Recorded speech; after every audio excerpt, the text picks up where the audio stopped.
அன்பிற்குரிய சகோதரர்களே, அவர் விவாதத்துக்கு வராம இருக்கிறதுக்கு என்னென்ன காரணங்களாக ஆரம்பத்துல அவர் முன்வைத்தாரோ அந்த ஒவ்வொன்றுக்கு வருவோம். அவர் வைத்த விமர்சனங்கள் ஒவ்வொன்றுக்கு வருவோம். அவர் நமக்கு எதிராக வைத்த எல்லா குற்றச்சாட்டுகளுக்கும் இன்ஷா அல்லாஹ் நாங்க பதில பார்ப்போம். முதலாவது என்ன சொல்றான்? அப்துல் ராசிக்குடன் விவாதம் செய்வதற்கு எனக்கு முடியாத காரணம், அவருக்கு தகுதி இல்லை, அவருக்கு அந்த விவாதம் செய்வதற்கு அடிப்படையான தேவையான நாலேஜ் இல்லை, அதுக்கு சம்பந்தப்பட்ட அறிவு இல்லை என்பதனால நான் அவருடன் விவாதிக்க மாட்டேன் என்று ஒரு காரணத்தை முன்வைத்திருந்தார். அதுக்கு அவர் நியாயம் கற்பிக்கிறதுக்காக நொண்டி சாட்டுப்போக்குகளை, நொண்டி காரணங்களை முன்வைத்திருந்தார். என்ன முதலாவது சொல்றாரு, அவருடைய அறிவு பாருங்க எந்த அளவுக்கு அறிவாளி என்று. அவர் சொல்றாரு, நீங்க ஒரு இன்டர்வியூக்கு போறீங்க, இன்டர்வியூக்கு போனா உங்களோட குவாலிஃபிகேஷன் என்னன்னு சொல்லி அந்த இன்டர்வியூல வச்சு இன்டர்வியூ போர்ட்ல இருக்கிறவங்க கேட்பாங்க. ஒரு தொழிலுக்காக போறீங்க, ஒரு ஜாப் எடுக்க போறீங்க, அதுல நீங்க தகமை, உங்களுடைய கல்வி தகமை என்னவென்று கேட்பார்கள். அந்த நேரத்துல நீங்க என்னுடைய கல்வி தகமையை கேட்பதற்கு நீங்கள் யார் என்று கேள்வி கேட்பீங்களா, அல்லது உங்களோட கல்வி தகமைக்கான சான்றிதழ்களை வழங்குவீங்களா?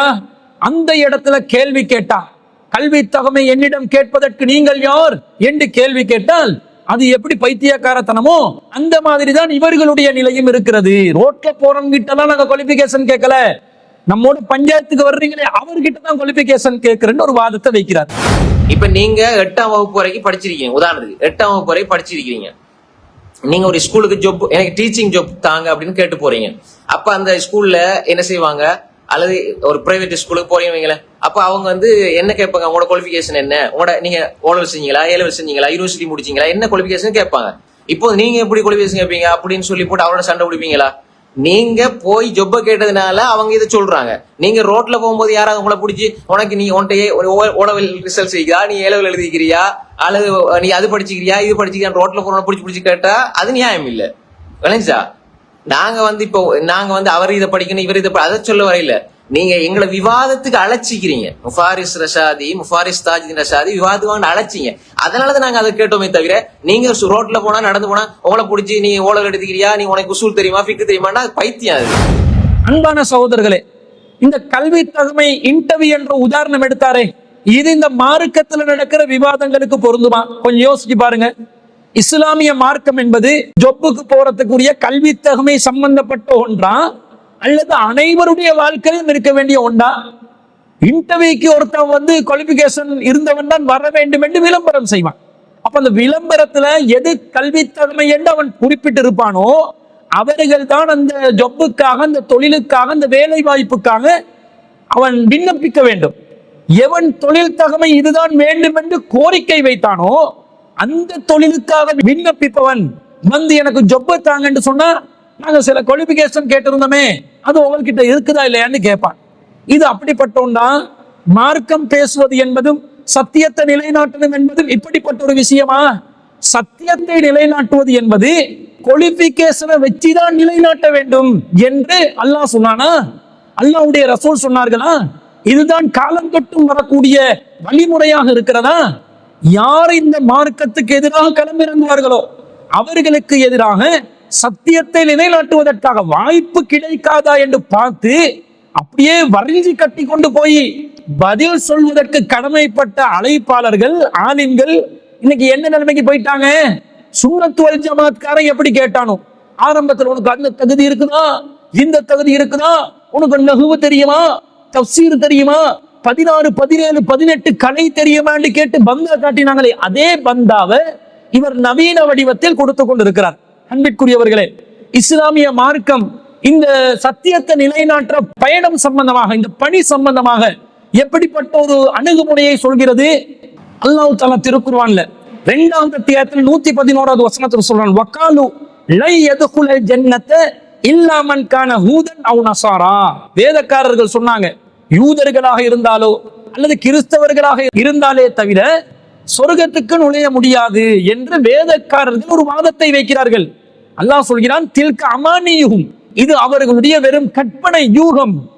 குல், நபியே சொல்லுங்கள், ஹாத்து புர்ஹானக்கும், உங்களுடைய சான்றுகளை கொண்டு வாருங்கள், இன் குந்தும் சாதிக்கீன், நீங்கள் உண்மையாளர்களாக இருந்தால் என்று நபிக்கு அல்லாஹ் கட்டளை இடுகிறார். நீங்க சான்றுகளை கேளுங்க, அவங்க ஒரு பொய்யான சொல்லை சொல்கிறார்கள், அவதூறு சொல்கிறார்கள், வேதத்தில் இல்லாததை சொல்கிறார்கள், மறுமை சம்பந்தப்பட்ட ஒரு விஷயத்தை பேசுறாங்க, அவங்களோட வேதத்துல உள்ள மாதிரி சொல்றாங்க.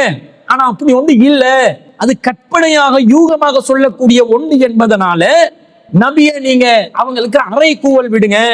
குல் நபியே சொல்லுங்க, ஹாத்து புர்ஹானக்கும், உங்களுடைய புர்ஹான்களை கொண்டு வாருங்கள், ஆதாரங்களை கொண்டு வாருங்கள். இன் குந்தும் சாதிக்கி, நீங்கள் உண்மை பேசுபவர்களாக இருந்தார், நீங்க சத்தியவாதிகளாக இருந்தா உங்களோட ஆதாரத்தை கொண்டு வாருங்கள் என்று அல்லாஹ் சொல்கிறார். அப்ப நபி ஸல்லல்லாஹு அலைஹி வஸல்லம் அவர்கள் வேதக்காரர்களை நோக்கி ஆதாரம் கேட்டாங்க. இதானே விவாதம். விவாதம் என்ற எதிர்த்தரப்புல ஒரு வாதம் வைப்பார்கள், அதற்கான ஆதாரத்தை கேட்போம். ஆதாரத்தை கேட்கும் போது எதிர்த்தரப்பு சமர்ப்பிக்கணும்.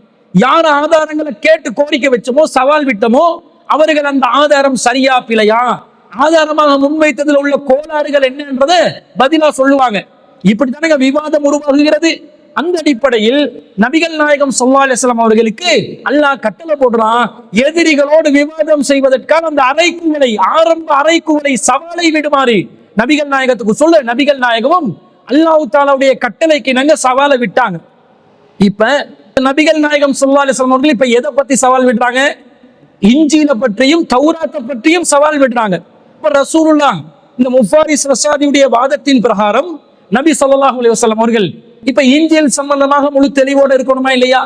தௌராத் சம்பந்தமாக முழு தெளிவோடு இருக்கணுமா இல்லையா?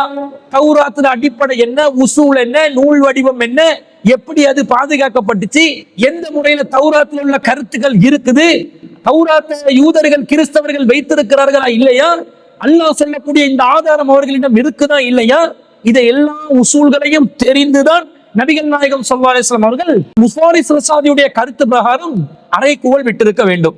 ரசூல் ஸல்லல்லாஹு அலைஹி வஸல்லம் முன் சென்ற வேதங்களை வாசித்திருந்தார்களா? அது சம்பந்தமான ஞானம் நபி ஸல்லல்லாஹு அலைஹி வஸல்லம் அவர்களுக்கு இருந்ததா? இல்லை என்று அல்லாஹ் சொல்கிறான். அல்லாஹ் ரப்பல் ஆலமீன் திருக்குர்ஆன்ல 29வது அத்தியாயத்துல 48வது வசனத்தில் சொல்கிறான், வமா குன்த தத்லு மின் கப்லிஹி மின் கிதாபின், நபியே இதற்கு முன்னால் நீங்க எந்த ஒரு வேதத்திலும் வாசிக்க கூடியவராக இருந்ததில்லை. வலா தஹுத்துஹு பியமீனிக, உங்களுடைய வலது கரத்தால் இனிமேல் நீங்கள் எழுதக்கூடியவரும் அல்ல. இதன் லர்தாபல் முப்திலூன், அப்படி நீங்கள் எழுதி இருந்தால் வீணர்கள் இருக்கிறார்களே அவர்கள் சந்தேகப்பட்டிருப்பார்கள் என்று அல்லாஹ் சொல்றான். அல்லாஹ் என்ன சொல்றான்? ரசூலுல்லாஹ்வுக்கு கிறிஸ்தவர்கள் இன்ஜீலில் எதை வைத்திருக்கிறார்களோ அது சம்பந்தமாக ரசூலுல்லாஹ் வாசித்ததில்லை. தௌராத் என்று யூதர்கள் எதை வைத்திருக்கிறார்களோ அதை ரசூல் ஸல்லல்லாஹு அலைஹி வஸல்லம் இதற்கு முன்னால் வாசித்ததில்லை. ஆனாலும் அல்லாஹ் சொல்லிட்டானா, தில்கா அமானியுஹும், அவங்க சொல்ற கூற்று ஆதாரமற்ற கூற்று. இந்த இறைவன் மீது நம்பிக்கையை வச்சு, தவக்கலை வச்சு அந்த வேத நூட்களை வாசித்திருக்கிறார்களா இல்லையான்றதை தூக்கி கடாசிட்டு அல்லாஹ் சொல்லிட்டானா, குல் ஹாத்து புர்ஹானக்கும், உங்களோட புர்ஹான்களை ஆதாரங்களை கொண்டு பாருங்க என்று அல்லாஹ் சொன்னதை வைத்து அறைகூவல் விட்டார்கள். முஃபாரிஸ் ரஸாதின் வாதம் பிரகாரம் நபி ஸல்லல்லாஹு அலைஹி வஸல்லம் அவர்கள் அல்லாஹ்வுடைய இந்த கட்டளைக்கு இணங்கி அறைகூவல் விட்டது தவறு என்று சொல்ல வேண்டி வரும். அப்படியா ரசூல் ஸல்லல்லாஹு அலைஹி வஸல்லம் நடந்தார்கள்? இல்லை. எதிர்த்தரப்புல ஒரு விஷயம் தவறு என்றால் நம்முடைய குர்ஆனை வைத்து அதை நிரூபிப்பதற்கு நாங்கள் தயார் என்ற மனோநிலையில், அவன் எண்ணத்தை வச்சிருப்பான், எந்த நிலைமையில இருப்பான், அவன் இட்டு கட்டி சொல்றாங்க இல்லையா, நமக்கு அவசியம் கிடையாது. நமக்கு ஒன்றுதான் அவசியம், ஒன்றுதான் கவனிக்கப்பட வேண்டியது, சத்தியம் நிலைநிறுத்தப்பட வேண்டும் என்ற அடிப்படையில் நபி ஸல்லல்லாஹு அலைஹி வஸல்லம் அவர்கள் சொன்னார்கள். யூதர்கள் இந்த சவாலை ஏற்றுக்கொண்டு அவர்களுடைய தௌராத்தை எல்லாம் கொண்டு வந்தாங்க. கொண்டு வந்து ஆதாரம் காட்ட முடிஞ்சுச்சா? முடியல. ஒவ்வொரு கட்டத்திலும் நபி ஸல்லல்லாஹு அலைஹி வஸல்லத்துக்கு எதிராக தௌராத்ல இப்படி இருக்குது அப்படி இருக்குது என்று சொன்ன நேரத்தில் எல்லாம் கைவிரல்களால் தௌராத்திலே சில வசனங்களை மறைத்துக் கொண்டுதான் வாசித்தார்கள். நபி ஸல்லல்லாஹு அலைஹி வஸல்லம் அவர்கள் அதை முறியடித்தார்கள். அது பிழை என்று சுட்டிக்காட்டினார்கள். கையை உயர்த்த சொன்னார்கள். அதுல என்ன இருக்குது என்று வாசித்து காட்ட சொன்னாங்க. அவர்களுடைய பொய் அம்பலமானது. இதுதான் விவாதத்தின் அடிப்படை. ஜிதால் என்று சொன்னால், விவாதம் என்று சொன்னால், தர்க்க சாஸ்திரம் என்று சொன்னால், எதிர்த்தரப்பு எந்த தகுதியில எந்த தகமையில இருக்கிறான் என்றதை பார்த்து செய்வதல்ல. எந்த காலத்திலும் அப்படி விவாதம் நடந்ததில்லை. அதனால் தான் நூஹ் அலைஹிஸ்ஸலாம் அவர்களும் இப்ராஹிம் அலைஹிஸ்ஸலாம் அவர்களும், இன்னும் சொல்ல போனால் மூசா அலைஹிஸ்ஸலாம் அவர்களும் எதிரிகளுடன் பல சந்தர்ப்பங்களில் விவாதம் புரிந்திருக்கிறார்கள். அவர்கள் தகமையை பார்க்கவில்லை. அவர்கள் பொய்யர்கள் என்று தெரியும், அவர்கள் அசத்தியவாதிகள் என்று தெரியும், இருட்டடிப்பு செய்பவர்கள் என்று தெரியும், வழிகேடர்கள் என்று தெரியும். ஆனா தூதர்கள் என்ற வகையில சத்தியத்தை நிலைநாட்ட வேண்டும். முன் வருவார்கள். நிலைநாட்டுவார்கள். அவன் எந்த குவாலிபிகேஷன்ல இருக்கிறான், படிச்சிருக்கிறானா இல்லையா, இது ஒரு வாதமே இல்லை என்பதை இஸ்லாமிய மார்க்கம் நமக்கு வழிகாட்டுது. இதுக்கு மாற்றமாக தகுதி தேடுறவன் தகுதி, உங்ககிட்ட தஸ்கியா எடுத்து உங்ககிட்ட விளக்கம் எடுத்து சர்டிபிகேட் எடுத்து தான் உங்களோட விவாதம் செய்ய வரணும்னு சொல்லி எந்த மார்க்கத்துல இருக்குது, எந்த குர்ஆன் வசனத்துல இருக்குது, எந்த ஹதீஸ்ல இருக்குது, எதுவுமே கிடையாது. அப்ப பொய்யர், அசத்தியவாதி இவர் முன்வைத்த இந்த தகுதி என்ற போர்வையில் நழுவுவதற்கு ஒரு காரணத்தை ஏசி அறைக்குள்ள ஓசியா இருந்து ரூம் போட்டு யோசிச்சு சொல்லி இருக்கிறாரே தவிர மார்க்கத்தின் அடிப்படை இல்லை என்பதை இதன் மூலம் நாங்கள் தெரிவித்துக் கொள்கிறோம்.